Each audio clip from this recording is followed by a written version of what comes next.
ونصلی علی رسول الکریم بسم اللہ الرحمن الرحیم۔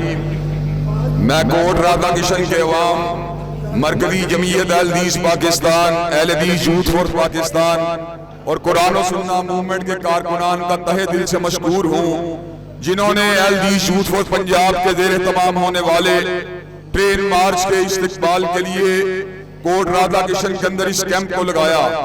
اللہ تبارک و تعالیٰ کے فضل و کرم سے ہمارا نقطہ نظر ہر شخص کے اوپر واضح ہے۔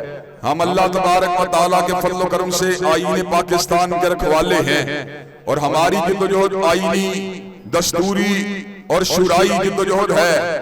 ہم دلائل کے ذریعے اللہ تبارک و تعالیٰ کے فضل و کرم سے اپنے کاز کو آگے بڑھانے والے ہیں۔ ہم نے یہ وطن اگر حاصل کیا کلمہ طیبہ کی بنیاد پہ حاصل کیا، لیکن وطن کو اس کے مقصد سے دور کرنے کے لیے ہر دور کے اندر سرمایہ داروں نے، جاگیرداروں نے شب خون مارا۔ اللہ تبارک و تعالیٰ کے فضل و کرم سے حضرت علامہ شہید اور ان کے رفقا نے پاکستان کی سمت کو درست طرف تک گامزن کرنے کے لیے اور حضرت قائد اعظم اور علامہ اقبال کے ویژن کو چلانے کے لیے انہوں نے بیداری عوام کی پوری منظم تحریک کو چلایا۔ اللہ تبارک و تعالیٰ کے فضل و کرم سے اس تحریک کو آج بھی ہماری جماعت نے جاری و ساری رکھا ہوا ہے۔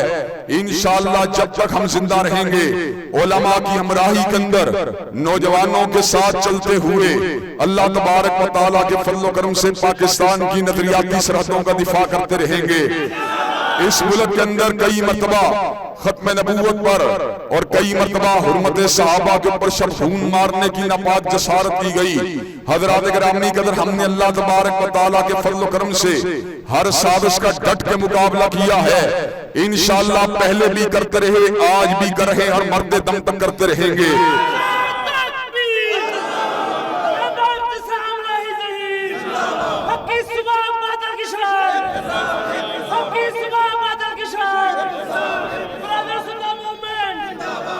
حضرات گرامی قدر، اللہ تبارک و تعالیٰ کے فضل و کرم سے یہ جو ٹرین مارچ آج اہل حدیث یوتھ فورس پنجاب نے نکالا اور جن مقاصد کے لیے نکالا، کہ آپ ان مقاصد کی تکمیل کے لیے ہمارے ہمراہ ہونے کے لیے تیار ہیں انشاءاللہ، کہ آپ دستوری اور شورائی انداز کے اندر نفاذ اسلام کے کارواں کو آگے بڑھانے کے لیے تیار ہیں انشاءاللہ۔